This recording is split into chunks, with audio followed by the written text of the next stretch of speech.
అతను సమయానికి దేవుళ్లా వచ్చాడు కాబట్టి నేను బతికున్నాను. ఆ బాబు వల్లే నీకీ శ్రీమంతం బ్రహ్మాండంగా జరుగుతోంది. ఆ బాబు ఎవరో గాని చాలా మంచివాళ్ల ఉన్నాడమ్మా.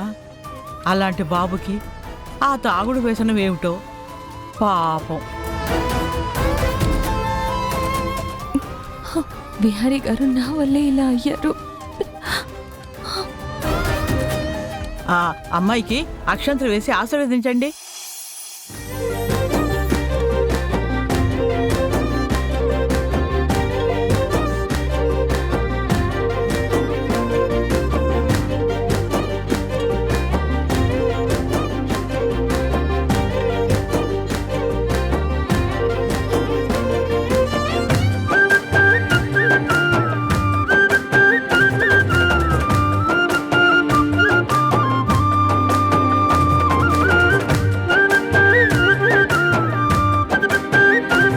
అమ్మా మీరు ఆశీర్వదించండి అమ్మా.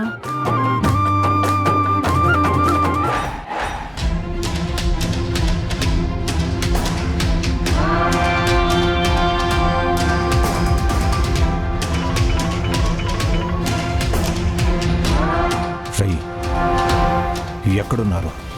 ఆ లక్ష్మిని చంపేశారా లేదా? అదే పనిలో ఉన్నాం బాస్. ఈరోజు మా చేతుల్లో ఆ లక్ష్మి చచ్చిపోతుంది.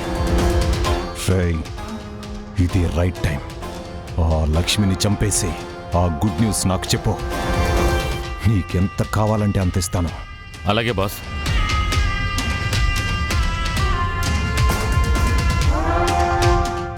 విహారీ, నీ భార్య కడుపుతో ఉందన్న విషయం కూడా నీకు తెలియదు కదా? అది చచ్చిన తరువాత అది కడుపుతో చచ్చిందని చెప్తాన్రా. నువ్వు మీ అమ్మ నన్ను పెట్టిన బాధకి ఇదేరా మీకు కరెక్ట్గా నేను వెయ్యబోయే శిక్ష.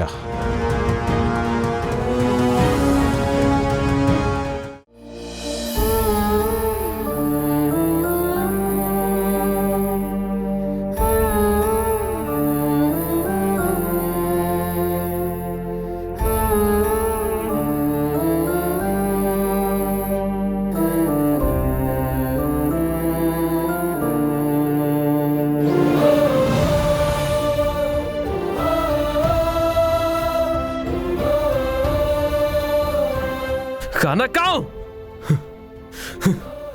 ఎందుకు కనకం? అసలు ఎందుకు ఇలా చేస్తున్నావు? నిన్నటి వరకు నువ్వు నా నుంచి దూరంగా వెళ్ళిపోవాలని నాకు కనపడకుండా, అసలు నువ్వెక్కడున్నావో కూడా నాకు తెలియకుండా, నాకు కనపడకుండా నువ్వు దూరంగా వెళ్ళిపోయావు. అలా వెళ్ళిన దానివి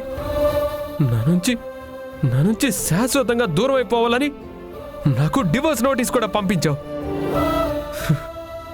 మన ప్రేమకి మన బంధానికి అర్థాంతరంగా స్వస్తి పలికి హక్కు నీకెవరిచ్చారు? నేను మిమ్మల్ని ప్రాణానికి ప్రాణంగా ప్రేమిస్తున్నాను. బాయ్ విహారీ గారు, సారీ. కనుకో, నిన్ను నీ ప్రేమ నేను వదలలేను. నువ్వు నాకు కావాలి, నువ్వు నాకు కావాలి.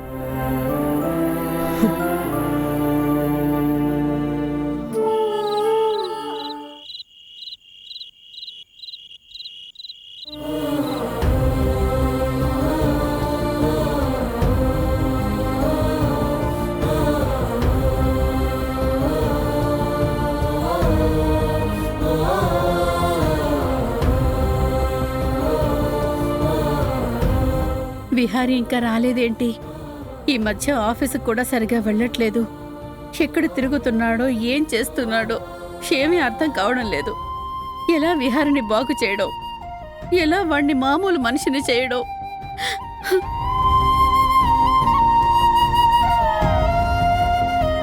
అక్క, ఏంటి అంత టెన్షన్గా ఉన్నారు? పొద్దుననగా వెళ్ళిన విహారీ ఇంతవరకు రాలేదు. ఎక్కడున్నాడో ఏంటోనని నాకు చాలా భయంగా ఉంది. అమ్మా, విహార్ బాబు ఎక్కడికి వెళ్ళడమ్మా, మీరేం కంగారు పడకండి అమ్మా. కాసేపట్లో తిరిగి వచ్చేస్తారమ్మా. ఇది వరకు విహారీ అయితే నేను నీలాగే ధైర్యంగా ఉండేదాన్నిరా పండు. కానీ ఇప్పుడు మనం చూస్తున్న విహారీ గాయంతో మనసు కదిలిపోయి బాధతో మనిషి పూర్తిగా మారిపోయాడ్రా. వాణ్ణి ఎలా ఓదార్చాలో నాకు తెలియడం లేదు. వాడికి ఏం చెప్పాలో అర్థం కావడం లేదు. మొన్నటి వరకు లక్ష్మి తన నుంచి దూరం అయిందని బాధ దిగులుతో ఉండేవాడు. ఇప్పుడు ఆ బాధకి తోడు లక్ష్మి విహారికి విడాకుల నోటీస్ పంపించడాన్ని అస్సలు జీర్ణించుకోలేకపోతున్నాడు.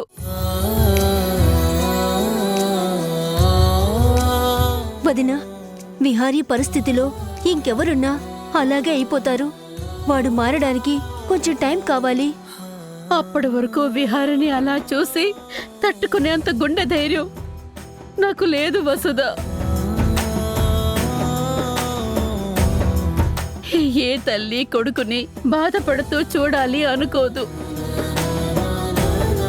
కానీ గత కొన్ని నెలలుగా వాడు కుమిలి కుమిలి బాధపడుతూ ఉంటే నేను వాడిని చూసే దుస్థితిని ఆ దేవుడు నాకు కల్పించాడు.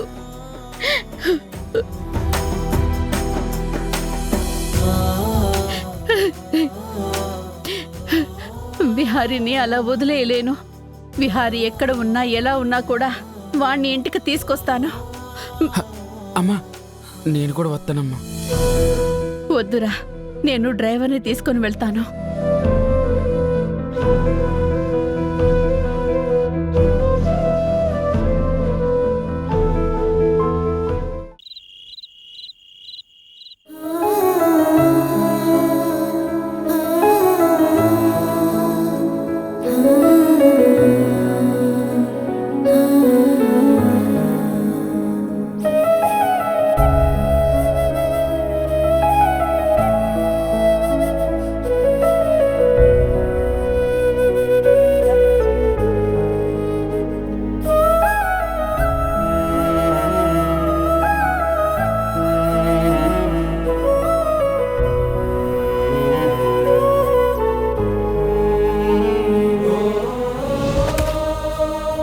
ఆ బాబు వల్లే నీకు ఈ శ్రీమంతం బ్రహ్మాండంగా జరుగుతోంది.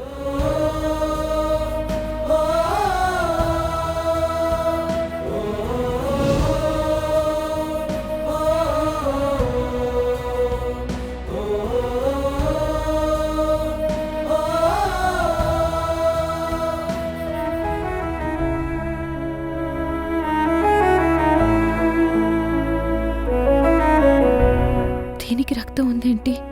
ఏమైంది విహారీ గారికి? ఆయన ఇంకా నన్ను మర్చిపోలేక తాగుతూనే ఉన్నారు. ఆయన బాధకి కారణం నేనే. ఆయన ఇలా మారిపోవడానికి కూడా కారణం నేనే.